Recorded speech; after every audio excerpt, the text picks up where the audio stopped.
Haleluya. Yesu ashimwe cyane. Haleluya.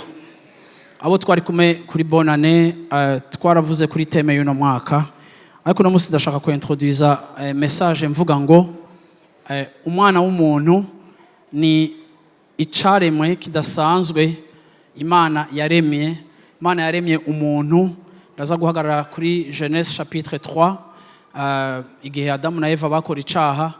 Iki kintu catumye Imana nk'inkurikizi y'icaha Imana ibirukana mu itongo rya Eden, kuko Imana ntiyashaka yuko umunyavyaha abaho ibihe bidashira.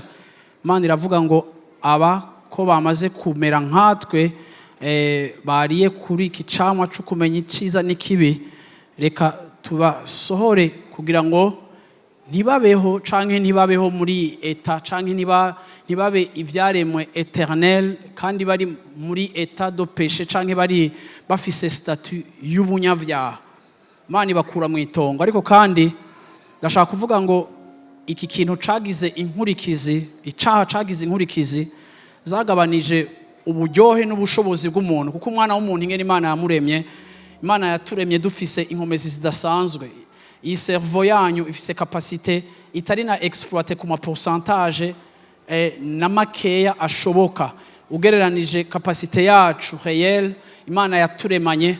Bibiliya iranavuga ko umwana w'umuntu Imana yamugize uhambaye hafi. Bibiliya ikavuga ngo ni nk'akamana. Imana yahaye umuntu ubwiza, imuha ubwenge, mu inkomezi. Umuntu arakomeye. Bwira mu cyane umuntu arakomeye cyane. Mu vyaremwe Imana yaremye, umuntu nico caremwe ca mbere, novuga kiri supérieure. Nico caremye Imana yaremye kugira ngo gitegeke ikintu cyose Imana yaremye munsi y'izuba. Bisobanura ngo myandi majambo, umuntu Imana yamuhaye yamuremye mu buryo ugereranije n'ibindi bintu byose yaremye. Imana yaremye umuntu mu buryo bwo gushaka imigenderanire. Imana ishaka umuntu canke Imana ikeneye icaremwe bashobora kuganira, bashobora kumenyana. Kuva Adamu na Eva Imana ibaremye birava ko ku kagoroba Imana yaraza kubagendera. Kuravyumva nuvuga ngo Imana yashaka imigenderanire. Imana yashaka ikintu kitameze nka hobo. Imana yashaka ikintu kitameze nk'igikoko kitagira ubwenge. Imana yashaka umuntu afise ubwenge, kandi muri ubwo bwenge umuntu Imana yamuhaye ico no kwita ubushake, volonté. Iyi volonté Imana yaduhaye ni kimwe mu bintu bikomeye, kuko Imana yaturemye iduha n'ubushobozi bwo kuyihitamo canke kutayihitamo. Nukuvuga ngo umugisha w'umuntu ni wo wahavuye ucika ikibazo c'umuntu. Iteka Imana yaduteye nico rimwe na rimwe muza gusanga arico cacitse ikibazo cacu, kuko Imana yatugize abahanga, itugira abakomeye. Ariko kandi kuri bamwe bibaviramwo mu buzima bwacu bwa misi yose guhakwa kumva yuko umenga ndishoboje. Imana yaremye umuntu, ariko kandi Imana imenya yuko umuntu ashobora guhitamo kuyikurikira canke kutayikurikira. Abantu benshi baravuga ngo kubera ko Imana yashize kijya giti hagati mu itongo rya Eden, none Imana ntiyari kugikurayo. Ese igikuraho umuntu hari cari gukora? Ariko Imana yaremye umuntu ishaka ko ahitamo kuyikurikira canke kutayikurikira. Ishiraho na possibilité yiwe ya désobéissance, kugira ngo guhitamo ko kuyimenya ntikuve ku Mana canke guhitamo kunywana nayo aba amahitamo yawe, kuko ufise possibilité yo kuyumvira kandi ufise na possibilité yo kutayumvira. Ariko Imana ico yakoze yavertise umuntu, imuhaye ibintu byose bikwiye, iramuprevena yuko ariko hariho ikintu kimwe kitari profitable kuri we. Imana iramwereka ivyo yamuremeye byose vyiza gushika kumuha umugore, ariko kandi iramwereka yuko uko biri kose hariho risque yuko utanyumvira. Imana iramuprevena kuri danger. Imana iramuteguza kwirinde arimwo mu gihe atoyumvira. Umwana w'umuntu aba mwitongo azi ibikwiriye. Imana yamuhaye amakuru akwiriye. Kenshi Imana mu mahitamo yacu ntiduhitiramo. Nkuko Adamu na Eva aribo bahisemo kujya kuri kijya giti, niko na Kayini yahisemo kwica Abeli ku rugezo rwaho kuko Imana itashobora kumuhitiramo ico akora. Ico Imana yakoze gusa yaraje kuri Kayini iramubwira ati Kayini, icaha kibunze ku rugi rwawe, uravyumva ariko wokora ineza, wokwemegwa, urafise possibilité yo kutica mwene wanyu, ariko kandi ukamwica naho ibintu vyawe bigiye kuzoba nabi. Ariko nk'uko abavyeyi bagize amahitamo mabi, niko na Kayini yagize amahitamo mabi, yica mwene wabo. Rero umwana w'umuntu umugisha Imana yaduhaye n'umugisha wo guhitamwo, wo kuyumvira canke kutayumvira. Kandi rimwe na rimwe ubwenge yaduhaye bwinshi cane buhora budutuma twibaza yuko ivyitubwira dukwiye kwironderera canke dukwiye kwifatira ingingo zacu kuko tutari sure yuko ico yoyivuga arico twe dukeneye. Ivyo vyabaye kuva kuri Adamu na Eva, biracaba n'uno munsi, biracaba mu buzima bwacu. Muracara abantu mufise amahitamo, muracafise possibilité yo guhitamwo iciza canke ikibi, muracafise uburenganzira bwo kurenga ku kintu ciza nubwo Imana yakibateguje. Amahitamo Imana yaduhaye, Imana niyo yaduhaye kugira ngo acike umuvumo, ariko amahitamo Imana yaduhaye kugira ngo amahitamo yacu acike umugisha ku buzima bwacu. Nico gituma icaha ca mbere canke ikosa rya mbere umwana w'umuntu ashobora kugira ni kosa canke n'icaha citwa kutadepanda ku Mana. Kutadepanda, dependance. Mwana muto mwamutwaye ku ishuri muri maternelle bwa mbere, arashobora kurira agatinya. Mwana muto yari muri milieu atametriza, ashaka ko umuvyeyi amufata ukuboko. Mwana muto akiri muto afise sécurité mu maboko y'umuvyeyi canke mu maboko y'umuntu azi. Imana iragomba kutuzana muri dependance nk'iy'umwana muto, hamwe naho dufise vyinshi dushoboye, naho dufise ubwenge bwinshi, ariko aho ubuzima bwacu butahura yuko ntaho no kwijana tutajanye, ntaco nokora tutagikoranye. Ni wewe. Ego wampaye ubwenge, mfise ubwenge, ariko ndagomba, haleluya, kuba umuntu adependa ku ciyumviro cawe no ku bushake bwawe kurusha ku vy'iwanje.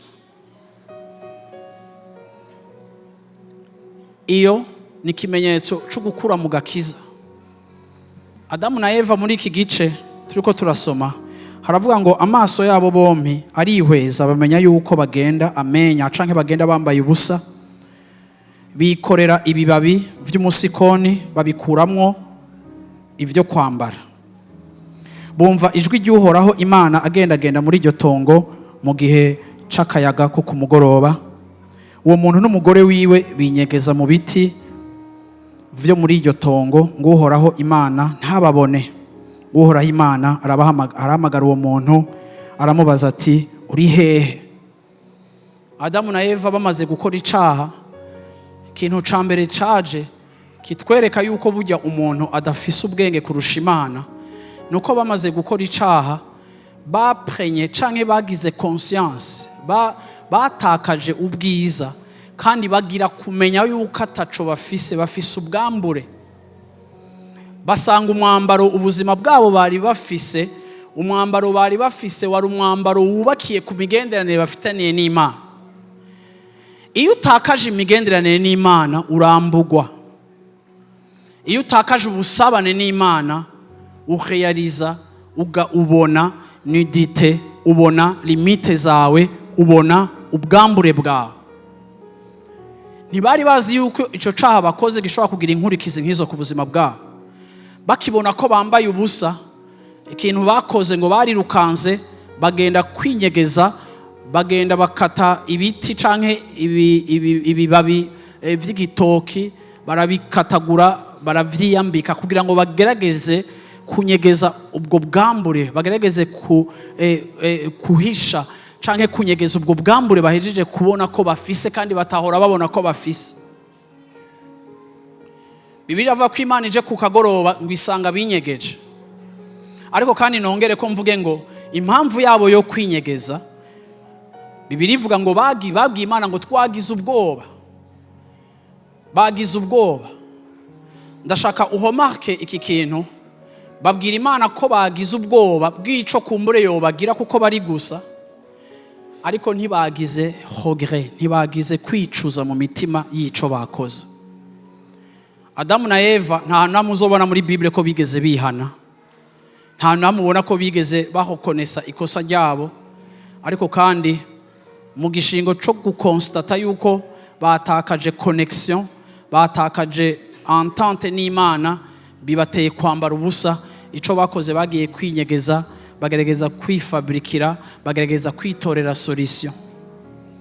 Kenshi mu buzima bwacu turagerageza kurondera ivyo twiyambika, ariko urabona yuko Bibiliya iratwereka yuko ngo utwo tuntu bakoze, Bibiliya yatwiseye ikirundi ngo uducocegwa. Ico kirundi ntikiri kuhana ndetse ndagitahura cyane, ariko ngo uducocegwa nuvuga ngo n'utuntu nyene badandikanya, n'utuntu nyene bagerageje gusova situation. Kenshi mu buzima bwacu iyo turiko turagenda mu buzima, iyo twananiwe, iyo hari biki, hari gihe tugerageza kwitorera amasolution, hari gerageza tugerageza kwiyubakira inyishu igihe tumara kubara ko twamaze kugwa muri erreur. Hari gihe tugerageza kufabrika ibintu kugira ngo basi bigabanye uburemere bw'inkurikizi z'ico twakoze, aho ugasanga rimwe na rimwe ivyo wowe uri kurikorera n'uducocegwa, bwira mu cyane tuducocegwa. Ni ibintu wowe ugerageza gukora, ni ibintu wowe ugerageza kumonta, ni ibintu wowe ugerageza gutora inyishu ku kibazo kiba kiraho. Igituma kenshi tugerageza gutora inyishu kandi tukanigwanirira nuko vy'ukuri kenshi abantu bagendana umutima w'ubunyakamwe. Adamu na Eva bamaze gucumura bakamenya ko bakoze ikosa, bagatinya Imana, ni nkuko bibaje mu mitima yabo yuko Imana ibataye kandi yuko badasubira no kuba mu migenderere nabo. Ni kenshi rero iyo umuntu ari mu ikosa atangura kwikorera ibintu mu buryo bwiwe, rimukibagira yuko uwo wacumuyeko ni wenyene agomba kukwambika kandi wenyene agomba kugutabara. Uwo nyene wahemukiye ni wenyene aza kugaruka akakubwira ngo nubwo wampemukiye ndi wa wundi aza gusubira kandi kusubira kukuvyura, kuko wewe ntiwobaho, wewe ntiwokwiyambika, wewe ntiwokemura ikibazo c'icaha, wewe ntiwokwiyambika muri imbeho no muri ubu buzima, wewe nta nyishu ufise wotora. Umviriza, uhagaze ndi nyishu yawe, ndi mwambaro wawe, uguye ni jewe nyishu yawe, ni jewe mwambaro wawe, ni jewe ngaruka kandi nkasubira nkakotiza, nkagutiza umwambaro, nkasubira nkagira gute, nkasubira nkakuhasheta. Haleluya. Iki bacita ubuntu bw'Imana, aho Imana igaruka ikatwigisha ikintu, ikatwereka yuko ntitubana nayo kubera duhagaze neza, ariko tubana nayo kuko yadukunze turabagafere. Bibiri bivuga ngo tukira abanyavyaha yaradukunze. Iyo umaze gutahura rero iki kintu, canke iyo umaze gutahura notion y'ubuntu bw'Imana ku buzima bwawe, bituma n'igihe hari vyaje bikwambura canke wewe nyene ukaba impamvu yo kwiyambura, bigutuma ugumushiza amaso yawe ku Mana ukamenya ngo sindayija kure, n'ubundi yari yarambwiye sinumva, reka nsubire kandi ndayumvirize, kuko nimba vyamaze kononekara kubikiza niyo yobikiza, kuko je nta capacity yo kubikiza mfise. Iyo bayita ubuntu bw'Imana. Haleluya, haleluya, haleluya. Yesu ashimwe cyane, Yesu ashimwe cyane. Igihe Imana yaje kubaraba ntibashobora no guseruka, kuko nayo n'ubwayo bari bayinyegeje, ko barumva yuko naho bipfutse iza kubasanga bari gusa. Ariko Bibiliya avuga ku murongo wa 21 ngo Uhoraho Imana aronkera Adamu n'umugore wiwe umwambaro w'insato arabambika. Uhoraho Imana aronkera Adamu n'umugore wiwe umwambaro w'insato agira gute, arabambika. Yesu ashimwe cyane. Haleluya. Niwe agaruka kandi agasubira akatwambika. Yesu ashimwe cyane. Niwe agaruka kandi agasubira akaduha honneur. Niwe agaruka kandi agasubira akaturestora. Wowe Adamu, iyo mpuzu wakoze ntikwiye, ariko jewe umuremyi wawe nari ndabizi yuko muri possibility ufise, nari ndabizi yuko probability yuko ucumura ari niniya. Nico gituma utaranacumura nari narateguye yuko nzogira gute, nzobaga umwagazi w'intama, nsesa amaraso, nze ndakwambike, kuko amaraso ari yakuraho icaha c'abantu. Kandi igihe yari karambika Adamu uwo mwambaro, Adamu yari karabonesha amaso yiwe, Kristo azoza agakuraho icaha c'abantu bose bari mu isi biciye mu gikorwa azokora. Imana yereka Adamu yuko mu ruvyaro rwiwe hazova muzonesha ya nzoka. Imana iragaruka kandi irabakuvra na grâce, iravuga ngo sindabataye kuko mwahemutse, ariko ni jewe ngaruka kandi nkasubira nkabambika, kuko wewe ntushobora kwikiza, wewe ntushobora kwibohora, wewe ntushobora kwihindura, wewe ntushobora kwiha intsinzi, wewe ntushobora kwiha inkomezi, wewe ntushobora gukomeza urugendo rwawe. Wewe ibikorwa vyawe biri limite, ariko igikorwa canje ni gikorwa kiri illimité. Muri capacité yacu, muri possibilité yacu, igikorwa canje nico kizokwama kiza kigutabara. Ugomba kwiga kunyumvira, ariko kandi n'igihe uzosamara, n'igihe uzogarariza, ntuje kure yanje, kuko ni jewe jenyene nshobora kukwambika. Kuko raba impuzu wewe wiyambitse imyaka yose, raba ivyo wigeragereje ngo usohoke muri situation yawe, hakuyisohokamwo yabaye mbi. Nico gituma wewe nta choix, nta option nimwe ufise. Bantu bari munsi y'izuba, abantu bari mu isi yose, nta kintu na kimwe wewe woshobora kugira ngo wikize amakari y'umwansi n'uburozi niki n'imyampi y'umwansi. Udutabara wenyene, utwambika wenyene, udushoboza wenyene, udukiza, utuhasheta wenyene n'umwami wacu. Nico gituma niyo waguye garuka kuri we, kuko ni wafise umwambaro ukorresponda na besoin zawe. Haleluya, haleluya. Birakenerwa ko abantu bakijijwe bagenda na conscience. Birakenerwa ko abantu bakijijwe iyo turiko turatambuka muri ubu buzima twibuka yuko hariho Imana itwambika. Haleluya, hariho Imana inyambika.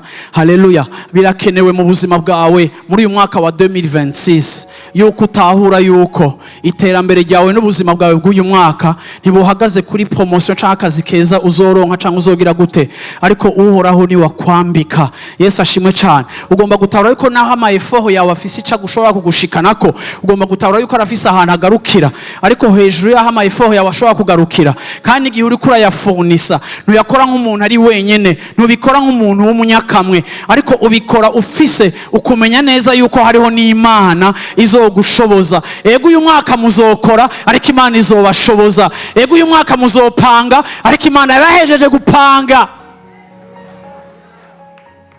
Haleluya, Yesu ashimwe cyane.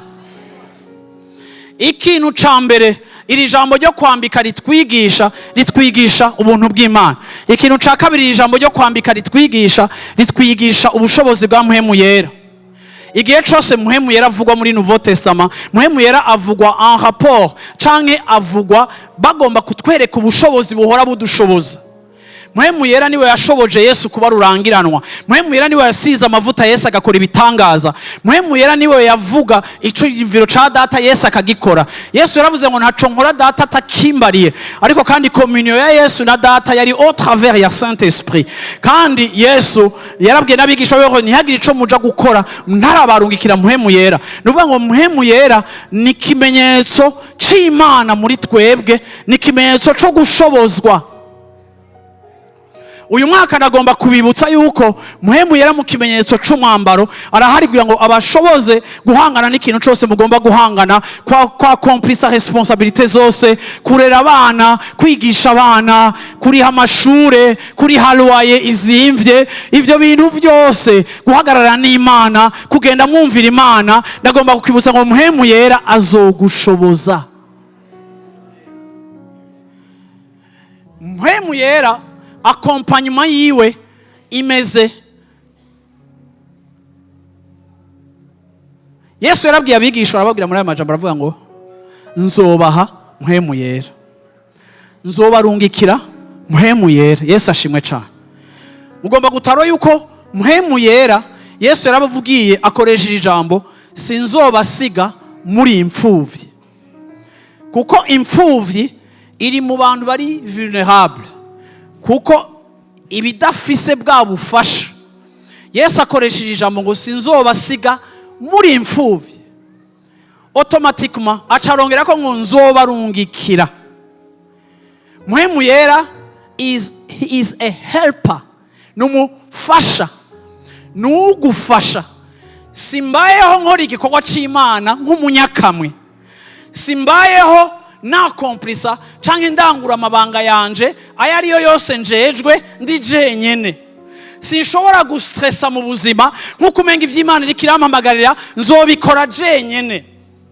Sinkora ndavye ico compte yanje imbarira igihe Imana yampaye vision, ariko kandi mbaho niga kudepanda kuri wa mufasha yitwa Muhemu Yera, kuko onya uretse ko azana ihishurwa, ikintu ca kabiri azana gikomeye mu buzima bwacu, azana la puissance. Hariho ubushobozi twahawe. Niwagenda muri iki gisagara, niwatangura uyu mwaka wawe muri uku kwezi uriko urakinjiramwo, ukabona amadefi, ukabona amaresponsabilite, ukabona ibitagenda neza, ukabona ibitameze neza, ukabona ibigoye, ukabona ibigoramye, ugahaguruka ukagerageza guterera inyishu ikibazo, ukabira icuyo ugerageza gutorera ikibazo, ukirukanka ukamonta ibintu ugerageza gutora ikibazo, wame wumvira ijwi rikubwira inyuma ngo ndahari kugira ngo ndakwambike, ndahari kugira ngo ndakwambike, ndahari kugira ngo ndakwambike, nturi wenyene, nturi wenyene, nije nzogushoboza, nije nzogushoboza, nije nzogushoboza. Iyo iri sezerano ugenda uritahura kandi ukaryizera, ubaho uruhutse. Ntaco bimariye kwiyenketa no kumedita ku malimite yanje, igihe objet ya meditation Imana yamaze kuyimpa. Imana yamaze kumpa meditation yanje, ngomba kumedita, ngomba kurimbura ku masezerano. Nico gituma umuntu atahura isezerano neza abaho neza. Bwana asifiwe sana. Yesu ashimwe cyane. Yesu ashimwe cyane. Imbere yuko Adamu na Eva bakora icyaha, Imana yari amaze guprevoya solution okazu bakoze icyaha. Ndagomba kukwibutsa ngo uyu mwaka mu ngorane yose uzohura nayo, Imana yari amaze gutegura umwambaro, Imana yamaze gutegura solution, Imana yamaze gutegura inyishu. Ushobora kubona ikibazo cije mu kwezi kanaka mu buzima bwawe, umunsi uzokibona uzukibwire ngo utarabaho inyishu yanje yari iriho. Utaraseruka, haleluya, umwambaro ukorresponda n'ico nzaniye nari ndawufise, bigutuma ugenda gupwiza muri grâce. Haleluya. Nous venons puiser, puiser, puiser plus de toi. Uko bikomera ukavoma, uko bikomera ukavoma, uko bikomera ukavoma. Ndashaka ngo amaso yawe, haleluya, uyashire kuri grâce. Ndashaka ngo amaso yawe uyashire kuri ubwo buntu buri disponible. Uzogonga imoteri ni washira amaso yawe ku musozi guhagaze imbere. Ariko kandi ni waja kuraba iyo caterpillar yitwa Muhemu Yera, yitwa ubushobozi bw'Imana, ya prevoye kudeplaça uwo musozi, amaso yawe ukayashira aho hantu. Uko ikibazo cawe kizoba kininiya, ni kuzoposition umutima wawe kwakira no kwambikwa. Kuko Imana ntitubwira ngo twiyumvire ku kibazo, ariko Imana itubwira ngo nzobaha Muhemu Yera, uwo azoba shoboza.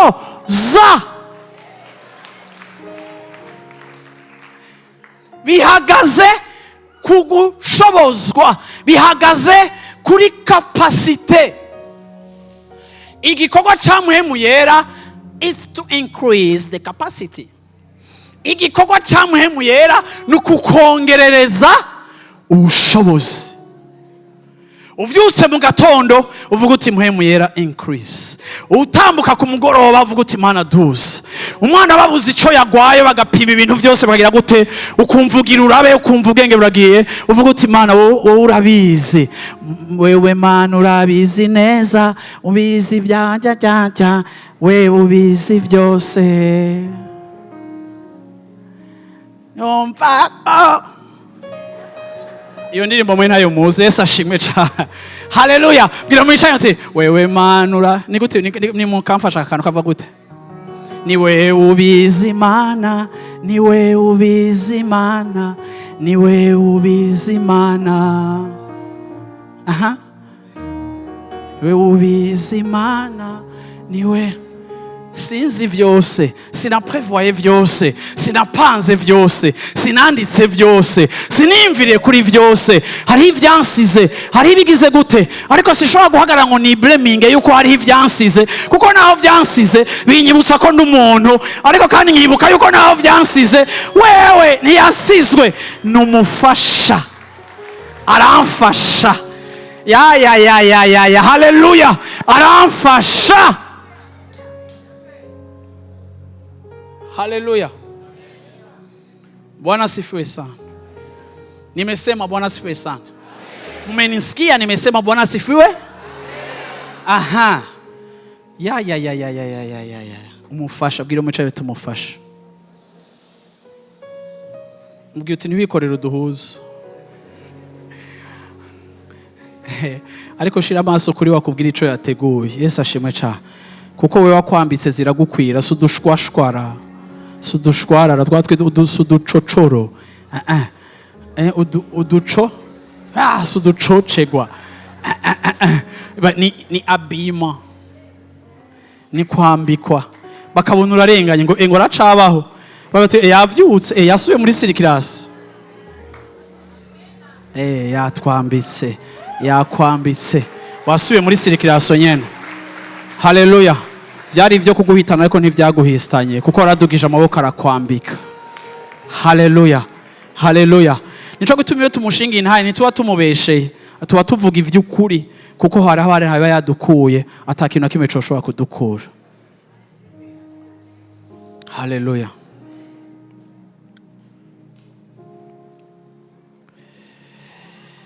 Samuel chapitre 17 verset 45. Dawidi yishura uwo Mufilistia ati, uje kungwanya ufise inkota n'icumu n'agakobero, ariko jewe nje kukugwanya mu izina ry'Uhoraho nyene ingabo, Imana y'ingabo z'Abisirayeli wacokoye. Uyu munsi Uhoraho arakugabuye mu maboko yanje, ngira nkwice nguce izosi, kandi imivyimba y'ingabo z'Abafilistia ngira ndayigaburira ibisiga vyo mu kirere n'ibikoko vyo mu ishamba, kugira ngo isi yose imenye yuko mu Bisirayeli hari Imana, kandi ikoraniro ryose rimenye yuko Uhoraho adakirisha inkota canke icumu, kuko intambara ari y'Uhoraho, kandi niwe agira akugabure mu maboko yacu. Haleluya. Haleluya. Haleluya. Igituma Imana yamirondera ishengero canke igituma Imana yarondeye kuba mu migenderanire natwe, ni kugira ngo biciye muri twebwe yimenyekanishe mu mahanga. Ariko ni gute Imana yimenyesha abo mu muryango wawe? Ni gute Imana yimenyekanisha mu mahanga? Ni gute Imana yiyereka abantu biciye mu buzima bwawe? Nuko igihe cyose Imana iguhaye intsinzi, bituma batayizi bayimenyera mu ntsinzi yawe. Rimwe na rimwe ubuzima bwacu burashobora guca mu kigeragezo, wowe kikagusurprena nk'ikintu kigoye kije mu buzima bwawe kandi kije kugusambura, ariko Imana ikacotoriza, kuko objectif yayo igira yimanifeste. Isanganya riba mu buzima bwacu rero ni irihe? Isanganya riba nigihe mu rugendo rwanje ntazi ivy'Imana yemeye canke ivy'Imana yarekuye ko bishika ku buzima bwanje. Nkaba ndiko ndataka 2026 namvisage iki, napanze ibi, ndabibona gutya. No munsi ngaha turafise abantu bapanze cyane, ibintu byose bavyandika, iyo habaye agashangement gato bakaba perturbe, kuko ari abantu baplanifia, bene abo bantu babaho. Wagira gutyo ukabona hari ikintu kije kiri imprévu. Ariko kubera urugendo rwawe rukoresponda n'urugendo rw'Imana muri wewe, uko murabivuga abantu b'Imana, urugendo rwawe ruhuriranye n'urugendo rw'Imana muri wewe. Imana hari urugendo irikiragira muri wewe. Imana iragomba kwimenyekanisha, none ica hehe? Ica muri twebwe. Igihe Dawidi yabona Goliyati ariko aratuka Israeli ayikengera isubira inyuma, ikintu ca mbere Dawidi camushotse kandi kikinterpera umutima wiwe, nuko hereza yuko Imana yaba ari Imana ya Abrahamu na Isaka na Yakobo, Dawidi ikintu ca mbere yabanje kuhomarka, Dawidi yabanje kuromarka yuko uyu mugabo Goliyati nubwo physiquement akomeye, nubwo uburyo bwo kumunesha muri logique butumvikana, nubwo ikibazo cawe gihagaze cyane kandi ukabona kirakomeye, ukabona mu bwenge bwawe ntubone wokinesha, vyatumye abisirayeli bose banariza Goliyati muri état physique yiwe, bagenda basubira inyuma. Bibiri bivuga ngo pendant 40 jours et 40 nuits Israeli yagiye isubira inyuma, abasirikare forme bagiye basubira inyuma, kuko abasirikare forme bagwana bakoresheje technique za formation baronse, bakoresheje ubwenge busanzwe, kandi natwege nk'abantu turakoresha ubwenge busanzwe. Ariko Dawidi igihe yaza kuraba arabona yuko vy'ukuri Goliyati akomeye, kandi arabona ko Goliyati ari muniniya, kandi arabona yuko techniquement parlant Israeli ntishobora kunesha Goliyati. Biramaze kubashikira ikintu ukakiraba mu bwenge bwumvikana, ukabona ko atasoresha ushobora kugitorera. Iyo uri kurabona ikintu udashobora gutorera inyishu, niho utangura gusubira inyuma, niho ubwoba butangura kugutekera, niho utangura guharura iminsi yawe yo kubaho, niho utangura kwiprepara gupfa, niho utangura kwiprepara guhomba, niho utangura guprepara abawe kuri catastrophe igiribe, niho ugira recul par rapport ya progression, niho utakaza portion Imana yaguhaye, kuko ubwoba n'umurongozi, kandi ubwoba buravugisha umuntu ari technique, ubwoba buravugisha umuntu yanariza ibintu muri naturel, kuko hari ahantu ushika equation zimwe zikaba zidafise solution mu bintu vyumvikana. Dawidi amaze kubona rero yuko c'est vrai techniquement uyu mugabo arakomeye, Dawidi amutora faiblesse. Dawidi aravuga ngo uyu mugabo ni intakeba, ntari muri alliance. Dawidi atangura kwibutsa amasezerano, kuko abantu b'Imana twebwe turi abantu bafise amasezerano yo kwambikwa no gushobozwa. Dawidi atangura kwibuka yuko Israeli ntifise force physique, ariko Israeli ifise ubushobozi buva ku Mana. Dawidi amaze kwibuka amasezerano aravuga ngo iyi ntakebwa aravuga ngo iyi ntakebwa ishobora gucokora igatuka abantu b'Imana. How come umuntu atari mu isezerano, umuntu atari mu bucuti n'Imana, umuntu ataramenya Imana ashobora kwataka abantu bazi Imana? Vuga uti ibintu birahindutse. Dawidi arahinduye ico no kwita mode de pensée, mode de pensée, uburyo bwo kwiyumvira. Aratahura perte bafise iri technique, ariko atanguye kwiyumvira muri angle iri spirituel. Mbega uyu muntu yodutuka dufise Imana, we watamana afise? So il a beau être grand mais il n'a pas Dieu. J'ai beau être petit mais j'ai Dieu. Ndi muri alliance. Haleluya. Aho rero ambikwaje itahurira mu ciyumviro ugize mu gutahura isezerano. Sindiko nakubwira ngo uyu mwaka Imana izokwambika, kuko stress n'ubwoba bwa Goliyati burashobora kukwefreya bukakwirukansa, ariko ndiko ndakubwira ngo uyu mwaka ukubera umwaka wo gutahura amasezerano. Amasezerano yose ni kw'Imana iratanga ikayashitsa. Nimureke kuririmba nahejeje, twahejeje. Yesu ashimwe cyane. Amasezerano ni force ya église. Une église qui ne comprend pas, qui ne saisit pas la promesse est une église faible. Ishengero ridatahura amasezerano ni ishengero ry'inyantege nke.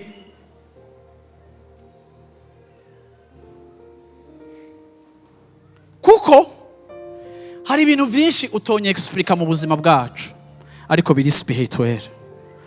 Ndabipfurije ngo muri uno mwaka Imana yugurura amaso yanyu. Yesu ashimwe cyane. Ndabipfurije muri uno mwaka muparkura ijambo ry'Imana muri soma, Imana yugurura amaso yanyu, ibahevele, Imana ibatahuze, Imana ibahishurire, Imana ibereke, Imana ibavugishe, Imana ibaganirize. Ntidukemura ikibazo physique, ntidukemura ikibazo materiel, ntidukemura ikibazo techniquement, ariko dukemura ikibazo twubakiye muri alliance. Nico gituma sinzoja kugwana na Goliyati ndavye kukungene ngana n'ingena ngana. Iyo ntanguye kuraba ingena ngana, ngomba guhindura mode de pensée, ngomba guhindura méthode yanje ya pensée, nkatangura kwiyumvira ingene yoyo ingana. Bakambwira ngo wogomba kwiyumvira Imana nigirigwa na Goliyati. Oya, numbuze kuyiyumvira, ngomba kuyiyumvira kuko ninayiyumvira nkayibona, uyu muntu uza kumubona différemment. Ariko mu nyuma Dawidi amaze kumubwira ko azomubufa, azogira gute, akavuga ati uje kungwanya ufise ibigwanisho vya hatari, uje kungwanya ufise amablende, ariko jewe ndaje kukugwanya mfise utuntu duke. Ndakubwira ibintu bizokubako. 1, ngiye kugutikura. 2, ngiye gukata uruzosi rwawe. 3, ngiye guha umutwe wawe ibisiga. 4, imivyimba y'abasoda bawe bose agiye kuba bufe. Yani Dawidi yamubona muri eta ya bufe, yamubona muri eta y'ivyo kurya. Ufite we ntukiri Goliyati, uri kuri pla, ibisiga biriko birafungura. Ijisho ryo kwizera riguha information, ijisho rya logique ridashobora kuguha. Yesu ashimwe cyane, Yesu ashimwe cyane, Yesu ashimwe cyane. Ariko haheze umwanya, hajya ahantu nasomye kuri verset 33. Haleluya, haleluya. Nteyehe narindi kuri 30 combien? Nari nagiye hari. Okay, reka nze kuri verset 33. Nimugende kuri verset 33.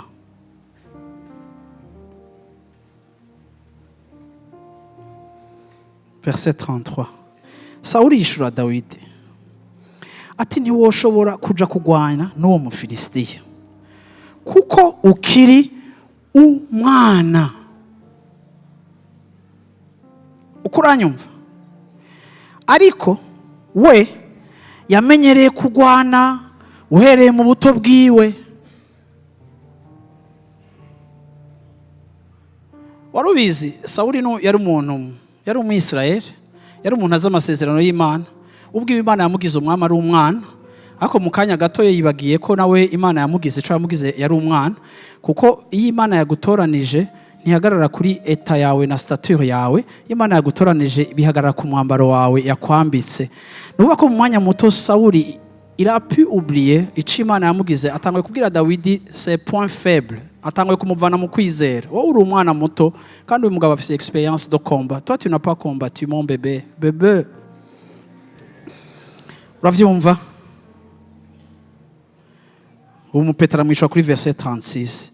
None umusavyi wawe ko maze kwica intambwe n'idubu n'uwo Mufilistiya w'intakebwa azopfa nka kimwe muri ivyo, kuko yacokoye ingabo z'Imana nzima.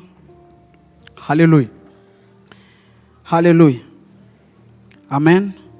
Nawe azogira gute?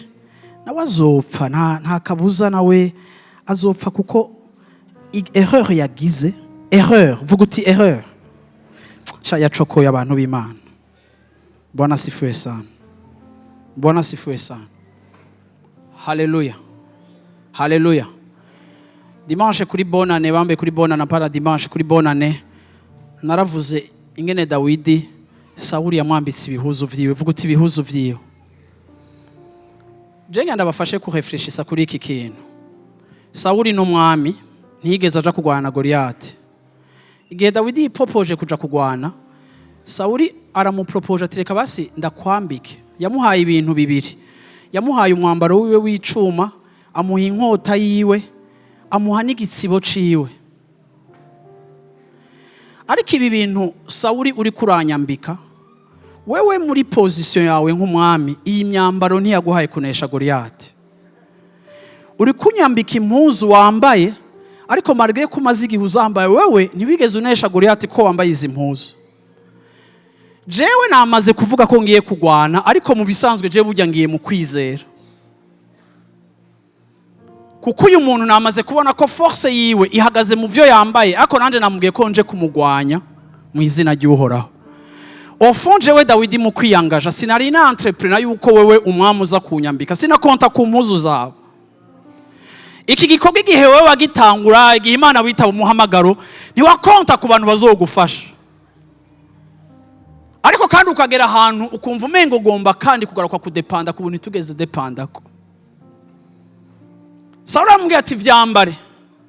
Dawidi aravyambara. Ngenda nguhure mu iciyumviro ngaha muriko muraraba.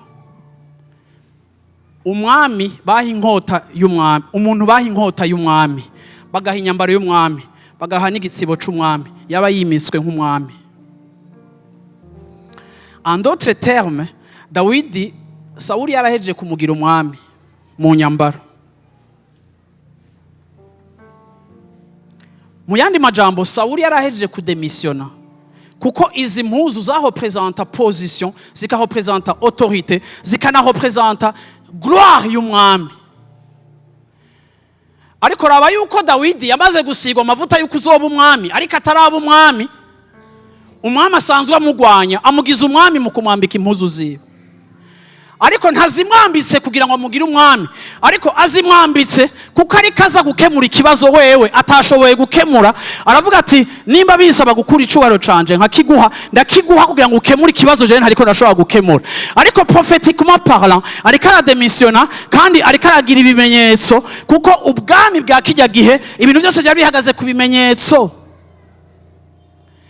Ariko ndakunda Dawidi kuko Dawidi n'umuntu wo kwizera, naho yariko aronka akaryo ko kugiga umwami mu nyambaro, ariko aragenda yambaye impuzu z'umwami. Kuko ndakubwira ikintu kimwe, umuntu w'impwemu agira gute? Agira interpretation y'ibihe. Ico wambaye avant le temps kirashobora kukuroka, naho coba ari griffe, naho coba kiri prestigieux. Iyo ucambaye imbere y'isaha yawe n'umwanya wawe kikakubihira, ugomba kuba ameze uri kuvuga ngo izi mpuzu umunsi umwe nzozambara, ariko no munsi ntazo nambara, kuko muri cas particulier izi mpuzu zizo zigira victoire. Kandi sishaka kunesha ngo bavyitire impuzu n'ivyo wampaye, ariko ndabikuye kuko ndashaka yuko icubahiro nicaba kiza kuva ica Jehova, atavangiwemo n'ikintu na kimwe, atagize n'ikintu na kimwe, kuko niwe amha intsinzi.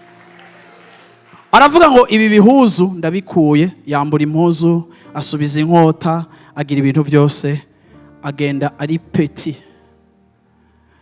Bantu b'Imana, des fois mureka abantu babone petitesse yawe.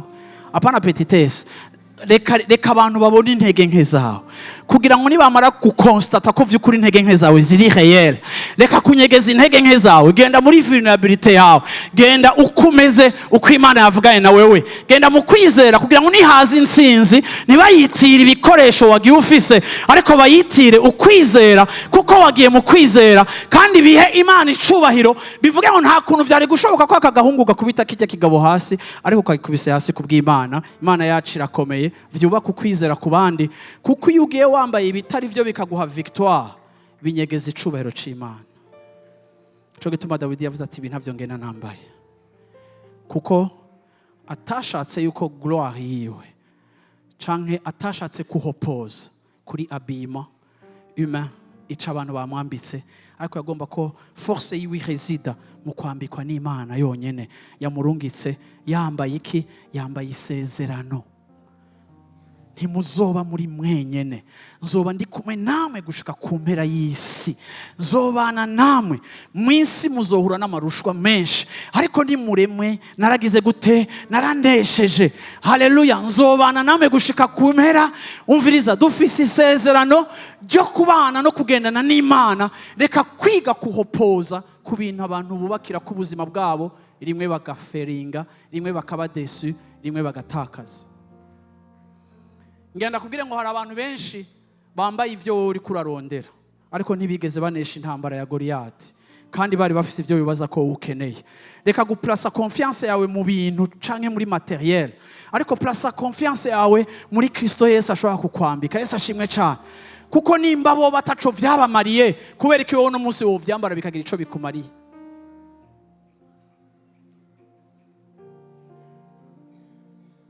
Haleluya. Haleluya. Ngira ndangize mvuga ngo shengero ry'Imana dukwiye kumenya ngo nibiki twirata. Ivyirato vyawe biri he? Ivyirato vyawe biri he? Ndagomba kubibutsa no munsi shengero ry'Imana yuko ivyirato vyanyu vya mbere ni sezerano. Ivyirato vyanyu vya mbere n'amasezerano ari mu ijambo ry'Imana, asezeranirwa abera. haleluya. Kuko wirasa ubusore bwawe iminsi irahera ugasaza. Wirase diplome yawe iminsi irahera hakaza abizi birenze. Canke AI ikaza ikahamplasa ivyo wize igakora akazi kawe ukaba hamvoye muri chômage. Ntidushobora kugenda dutambuka dufise ivyirato charnel. Shengero ry'Imana ngira ndabahebuze naho twaba turondera amahera tukayarondera. Ndakubwira ikintu kimwe, ushobora kuyaronka akakumirako, ushobora kuyaronka akaba make, ushobora kuyaronka akaba make papo y'umugambi.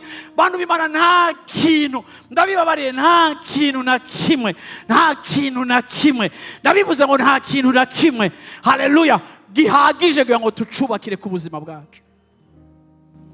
Uragira gutya bakakudiagnostic urugwara, ukirutubwira tukakubona umenga wamaze gupfa kandi ukiriho. Uragira gutya ukarongorwa n'umuntu akomeye, ejo bakamukura nabi kandi publiquement.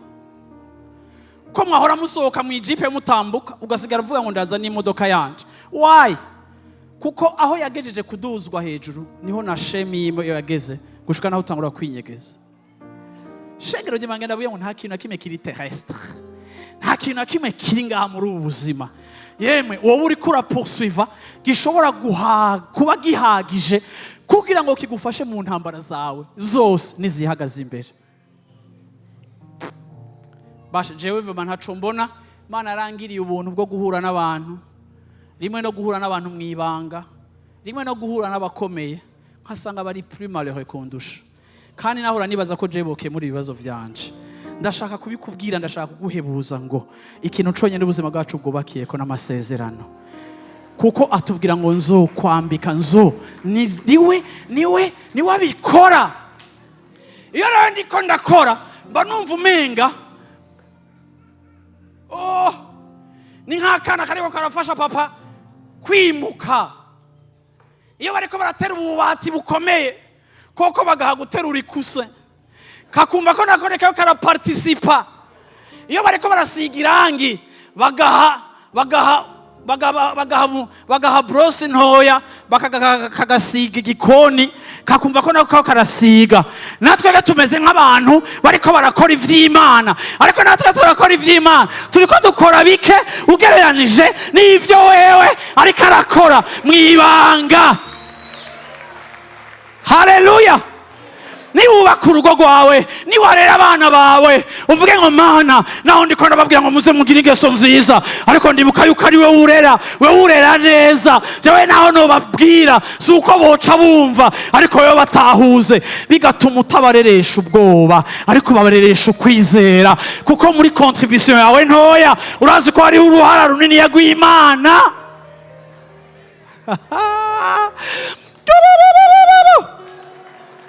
Bwana asifiwe sana. Yesu ashimwe cyane.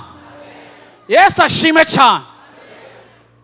Ivyo twubakiye ku buzima bwacu ntabyo ushobora kuevaluwa, ntabyo ushobora kuja kurungurukura kuri compte, ntabyo ushobora kuja kuevaluwa mu mankete yose wogira. Kuko ugize enquete wotora ibinyerekeye bijaye n'ibifatika, ariko ibinyerekeye bidafatika ntabyo ushobora gutora. Ibinyerekeye vyubakiye ku isezerano ntabyo wotora, kandi ivyo nivyo vyinshi. Haleluya. Ndangiza rero, ndakunda Paulo akavuga mu Bifilipi igice cya 3 ku murongo wa 4, igice cya 3 ku murongo wa 4 akavuga ngo kuko tweho turabakebwe dusenga Imana mu buryo bwa mpwemu. Vuga uti dusenga Imana mu buryo bwa mpwemu. Tukirata Kristo Yesu. Ntimwishimire ivy'umubiri, noneho no kwishimira ivy'umubiri hogira uwundi wese yo kwiyumvira kwishimira ivy'umubiri no murusha. Paulo rero afise ibintu vyinshi vy'umubiri yo kwirata. Son origine yo yirata, kashe yiwe yo yirata, accomplissement n'amashure yize yo yirata, ariko aravuga ikintu gikomeye, aravuga ngo nimba hari umuntu afise ibyo yokwirata mu mubiri, afise ibyo yokwirata,